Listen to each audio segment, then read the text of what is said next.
Bus bus నెయ్యి పోసే పోసే. తిను. పల్లె విందు భోజనం అంటే మాత్రం మన ఇంటి భోజనం తిన్నట్టే ఉంది పావని. మన ఇంట్లో కూడా ఇన్ని ఉండవేమో. పావని పప్పు చారు ఉప్పు చేప వచ్చింది. సర్లే తిను తిను.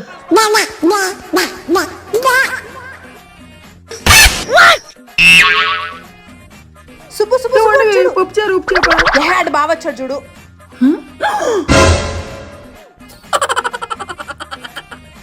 ఏవద్దు అది బావ ఎవరు అమ్మాయితో నవ్వుతున్నాడే.